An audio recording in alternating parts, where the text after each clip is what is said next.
ओम शांति। 30 जून की बाबा की मुरली। Revise course की तारीख 30 मार्च 2000। मन को दुरुस्त रखने के लिए बीच बीच में 5 सेकंड भी निकालकर मन की एक्सरसाइज करो। आज दूरदेशी बाप दादा अपने साकार दुनिया के भिन्न भिन्न देशवासी बच्चों से मिलने आए हैं। बाप दादा भिन्न भिन्न देशवासियों को एक देशवासी देख रहे हैं। चाहे कोई कहाँ से भी आए हो, लेकिन सबसे पहले सभी एक देश से ही आए हो, तो अपना अनादि देश याद है ना, प्यारा लगता है ना। बाप के साथ साथ अपना अनादि देश भी बहुत प्यारा लगता है ना। बाप दादा आज सभी बच्चों के 5 स्वरूप देख रहे हैं। जानते हो 5 स्वरूप कौन से हैं? जानते हो ना, 5 मुखी ब्रह्मा का भी पूजन होता है। तो बाप दादा सभी बच्चों के 5 स्वरूप देख रहे हैं। पहला अनादि ज्योति बिंदु स्वरूप, याद है ना अपना स्वरूप, भूल तो नहीं जाते। दूसरा है आदि देवता स्वरूप, पहुँच गए देवता स्वरूप में। तीसरा मध्य में पूज्य स्वरूप, वह भी याद है। आप सबकी पूजा होती है या भारतवासियों की होती है? आपकी पूजा होती है। कुमार सुनाओ, आपकी पूजा होती है। तो तीसरा है पूज्य स्वरूप। चौथा है संगम युगी ब्राह्मण स्वरूप, और लास्ट में है फरिश्ता स्वरूप। तो 5 ही रूप याद आ गए। अच्छा, 1 सेकंड में यह 5 ही रूपों में अपने को अनुभव कर सकते हो। 1 2 3 4 5 तो कर सकते हो। यह 5 ही स्वरूप कितने प्यारे हैं। जब चाहो, जिस भी रूप में स्थित होने चाहो, सोचा और अनुभव किया। यही रूहानी मन की एक्सरसाइज है। आजकल सभी क्या करते हैं? एक्सरसाइज करते हैं ना। जैसे आदि में भी आपकी दुनिया में नेचुरल चलते फिरते की एक्सरसाइज थी। खड़े होकर भी 1 2 3 एक्सरसाइज नहीं। तो अभी अंत में भी बाप दादा मन की एक्सरसाइज कराते हैं। जैसे स्थूल एक्सरसाइज से तन तंदुरुस्त रहता है ना, तो चलते फिरते यह मन की एक्सरसाइज करते रहो। इसके लिए टाइम नहीं चाहिए। 5 सेकंड कभी भी निकाल सकते हो या नहीं? ऐसा कोई बिजी है जो 5 सेकंड भी नहीं निकाल सके? है कोई तो हाथ उठाओ। फिर तो नहीं कहेंगे क्या करे, टाइम नहीं मिलता। यह तो नहीं कहेंगे ना, टाइम मिलता है। तो यह एक्सरसाइज बीच बीच में करो। किसी भी कार्य में हो, 5 सेकंड की यह मन की एक्सरसाइज करो, तो मन सदा ही दुरुस्त रहेगा, ठीक रहेगा। बाप दादा तो कहते हैं हर घंटे में यह 5 सेकंड की एक्सरसाइज करो। हो सकती है? देखो सभी कह रहे हो सकती है। याद रखना, ओम शांति भवन याद रखना, भूलना नहीं। तो जो मन की भिन्न भिन्न कंप्लेन है ना, क्या करें, मन नहीं टिकता, मन को मण बना देते हो। वजन करते हैं ना, पहले ज़माने में पाव, शेर और मण होता था। आजकल बदल गया है, तो मन को मण बना देते हैं, बोझ वाला। और ये एक्सरसाइज करते रहेंगे तो बिल्कुल लाइट हो जाएंगे, अभ्यास हो जाएगा। ब्राह्मण शब्द याद आए तो ब्राह्मण जीवन के अनुभव में आ जाओ। फरिश्ता शब्द कहो तो फरिश्ता बन जाओ। मुश्किल है? नहीं है। कुमार बोलो, थोड़ा मुश्किल है। आप फरिश्ते हो या नहीं? आप ही हो या दूसरे हैं? कितने बार फरिश्ता बने हो? अनगिनत बार बने हो। आप ही बने हो। अच्छा, अनगिनत बार की हुई बात को रिपीट करना क्या मुश्किल होता है? कभी कभी होता है। अभी यह अभ्यास करना, कहाँ भी हो 5 सेकंड मन को घुमाओ चक्कर लगाओ। चक्कर लगाना तो अच्छा लगता है ना? टीचर्स ठीक है ना? राउंड लगाना आएगा ना? बस राउंड लगाओ, फिर कर्म में लग जाओ। हर घंटे में राउंड लगाया, फिर काम में लग जाओ, क्योंकि काम को तो छोड़ नहीं सकते हैं ना, ड्यूटी तो बजानी है। लेकिन 5 सेकंड, मिनट भी नहीं, सेकंड नहीं निकल सकता है? निकल सकता है। UN के ऑफिस में निकल सकता है। मास्टर सर्वशक्तिवान हो तो मास्टर सर्वशक्तिवान क्या नहीं कर सकता? बाप दादा को एक बात पर बच्चों को देख करके मीठी मीठी हंसी आती है। किस बात पर? चैलेंज करते हैं, पर्चा छपाते हैं, भाषण कराते हैं, कोर्स कराते हैं। क्या कराते हैं? हम विश्व को परिवर्तन करेंगे। यह तो सभी बोलते हैं ना, या नहीं? सभी बोलते हैं या सिर्फ भाषण करने वाले बोलते हैं? तो एक तरफ कहते हैं विश्व को परिवर्तन करेंगे, मास्टर सर्वशक्तिवान है, और दूसरे तरफ अपने मन को मेरा मन कहते हैं, मालिक हैं मन के और मास्टर सर्वशक्तिवान है। फिर भी कहते हैं मुश्किल है, तो हंसी नहीं आएंगी? आएंगी ना हंसी। तो जिस समय सोचते हो मन नहीं मानता, उस समय अपने पर मुस्कुराना। मन में कोई भी बात आती है तो बाप दादा ने देखा है 3 लकीरें गाई हुई हैं। एक पानी की लकीर, पानी पर लकीर देखी है, लगाओ लकीर, उसी समय मिट जाएंगी। लगाते तो है ना? दूसरी है किसी भी कागज पर, स्लेट पर कहाँ भी लकीर लगाना। और सबसे बड़ी लकीर है पत्थर पर लकीर। पत्थर की लकीर मिटती बहुत मुश्किल है। तो बाप दादा देखते हैं कि कई बार बच्चे अपने ही मन में पत्थर की लकीर के माफिक पक्की लकीर लगा देते हैं, जो मिटाते हैं लेकिन मिटती नहीं है। ऐसी लकीर अच्छी है। कितना बारी प्रतिज्ञा भी करते हैं, अब से नहीं करेंगे, अब से नहीं होगा, लेकिन फिर परवश हो जाते हैं। इसलिए बाप दादा को बच्चों पर घृणा नहीं आती है, रहम आता है। परवश हो जाते हैं तो परवश पर रहम आता है। जब बाप दादा ऐसे रहम भाव से बच्चों को देखते हैं तो ड्रामा के पर्दे पर क्या आ जाता है? कब तक? तो इसका उत्तर आप दो, कब तक? कुमार दे सकते हैं। कब तक यह समाप्त होगा? बहुत प्लान बनाते हो ना कुमार, तो कब तक बता सकते हो? आखिर भी यह कब तक? बोलो, जवाब आता है कब तक? दादियाँ सुनाओ। तो कहा जब तक संगम युग है तब तक थोड़ा थोड़ा रहेगा। तो संगम युग भी कब तक? तो कहा जब फरिश्ता बन जाएंगे। वह भी कब तक? तो कहा बाबा बताएं। फरिश्ता बनना आपको है या बाप को? तो इसका जवाब सोचना। बाप तो कहेंगे अब तैयार हैं, आधी माला में भी हाथ नहीं उठाया। बाप दादा सदा ही बच्चों को संपन्न स्वरूप में देखने चाहते हैं। जब कहते ही हो बाप ही मेरा संसार है, यह तो सब कहते हो ना, दूसरा भी कोई संसार है क्या? बाप ही संसार है, तो संसार के बाहर और क्या है? सिर्फ संस्कार परिवर्तन करने की बात है।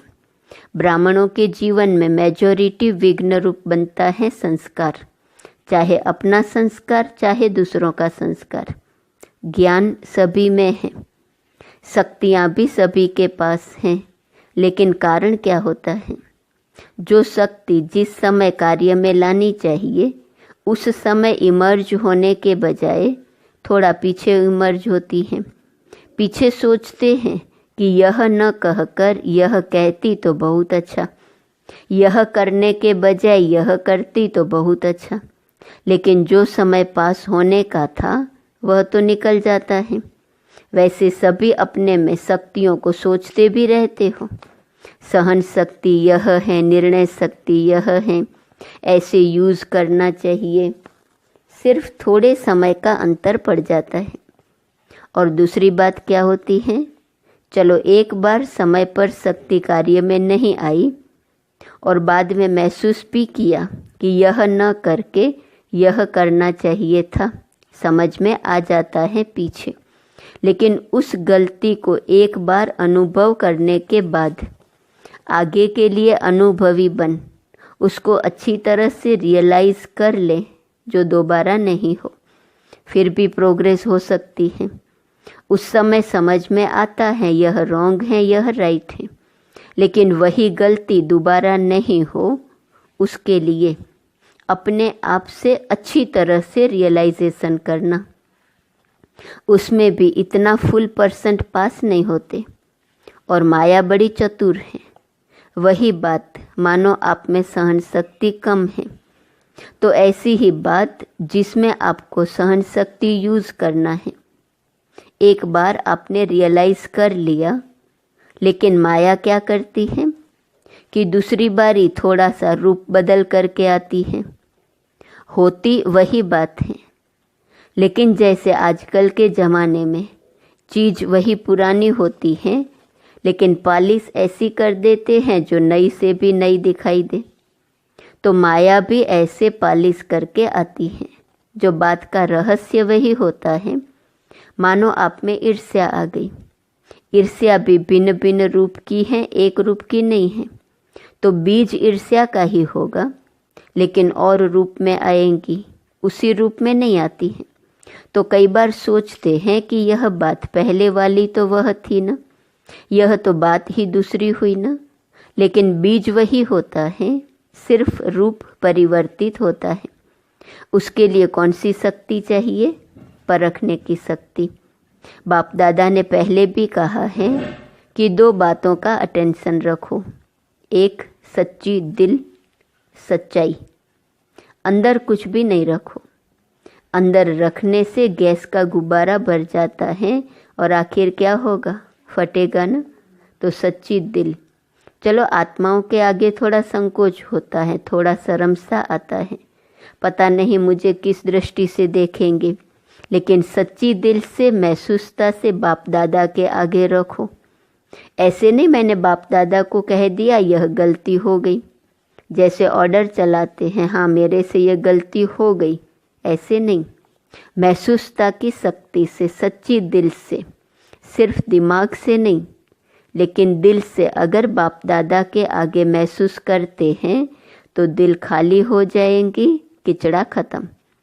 बातें बड़ी नहीं होती हैं, छोटी ही होती हैं, लेकिन अगर आपकी दिल में छोटी छोटी बातें भी इकट्ठी होती रहती हैं तो उनसे दिल भर जाती है, खाली तो नहीं रहती है ना। तो दिल खाली नहीं तो दिलाराम कहाँ बैठेगा? बैठने की जगह तो हो ना। तो सच्ची दिल पर साहेब राजी, जो हूँ जैसी हूँ, जो हूँ जैसा हूँ, बाबा आपका हूँ। बाप दादा तो जानते ही हैं कि नंबरवार तो होने ही हैं, इसीलिए बाप दादा उस नज़र से आपको नहीं देखेगा, लेकिन सच्ची दिल। और दूसरा कहा था सदा बुद्धि की लाइन क्लियर हो, लाइन में डिस्टरबेंस नहीं हो, कट ऑफ नहीं हो। बाप दादा जो एक्स्ट्रा समय पर शक्ति देने चाहते हैं, दुआएं देने चाहते हैं, एक्स्ट्रा मदद देने चाहते हैं, अगर डिस्टरबेंस होंगी तो वो मिल नहीं सकेंगी। लाइन क्लियर ही नहीं है, क्लीन नहीं है, कट ऑफ है, तो यह जो प्राप्ति होनी चाहिए वह नहीं होती। कई बच्चे कहते हैं, कहते नहीं हैं तो सोचते हैं। कोई कोई आत्मा को बहुत सहयोग मिलता, ब्राह्मणों का भी मिलता, बड़ों का भी मिलता, बाप दादा का भी मिलता, हमको कम मिलता है। कारण क्या?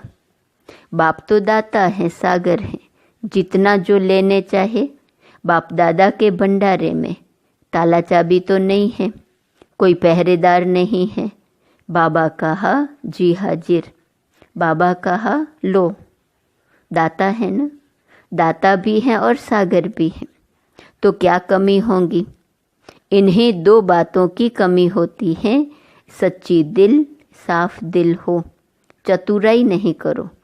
चतुराई बहुत करते हैं, भिन्न भिन्न प्रकार की चतुराई करते हैं। तो साफ दिल, सच्ची दिल, और दूसरा बुद्धि की लाइन सदा चेक करो, क्लियर हैं, क्लीन हैं। आजकल के साइंस के साधनों में भी देखते हो ना, थोड़ी भी डिस्टरबेंस क्लियर नहीं करने देती। तो यह जरूर करो। और विशेष बात, इस सीज़न का लास्ट टर्न है ना, इसलिए बता रहे हैं। डबल विदेशियों के लिए ही नहीं है, सबके लिए है।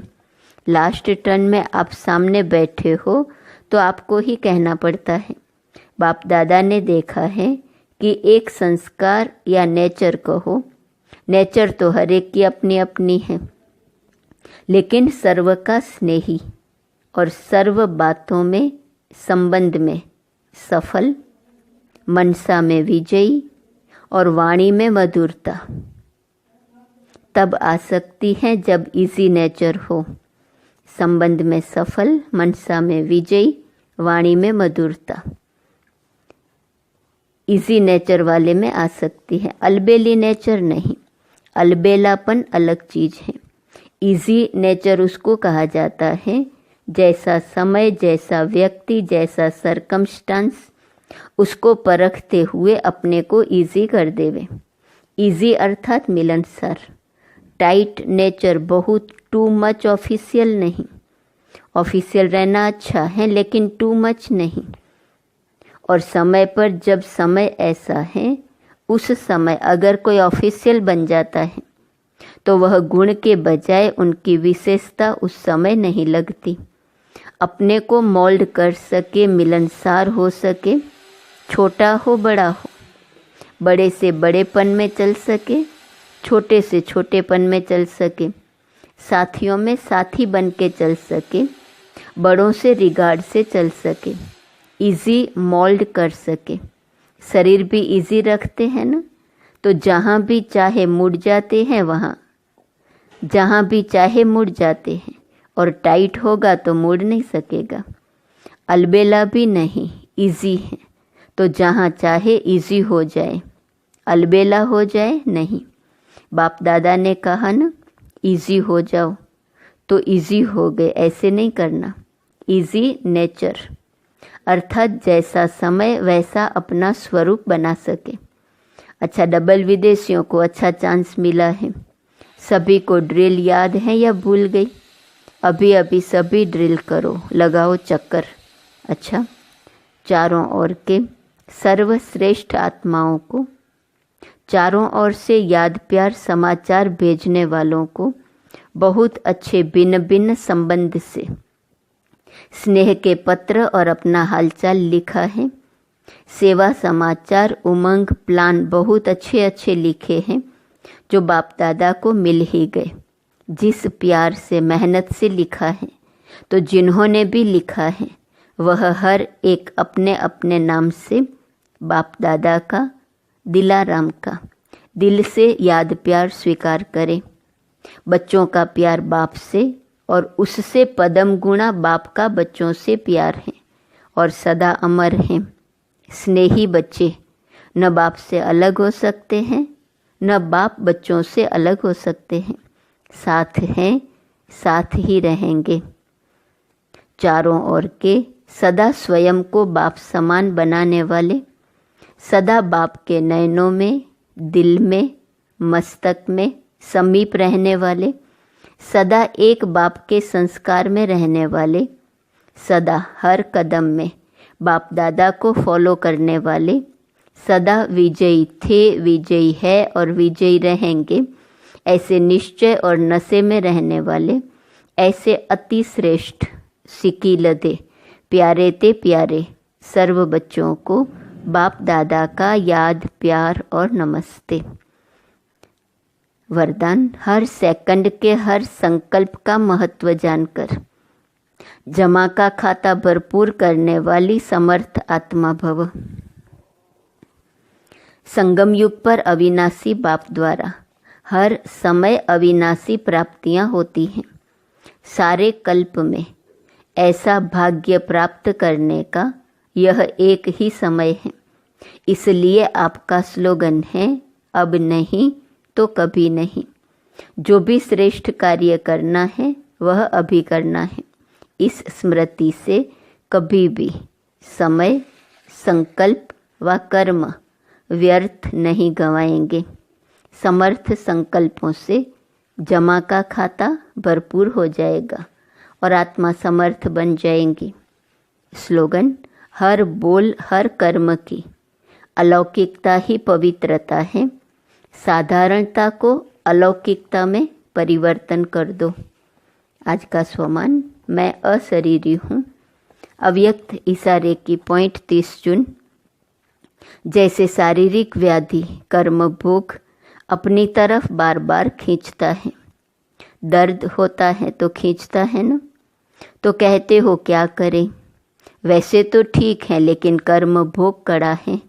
ऐसे कोई भी विशेष पुराना संस्कार व स्वभाव व आदत अपने तरफ खींचती है तो वह भी कर्म भोग हो गया। कोई भी कर्म भोग कर्म योगी नहीं बना सकेगा। इसलिए बार बार अशरीरीपन की ड्रिल करते शरीर के भान को छोड़ते जाओ। ओम शांति।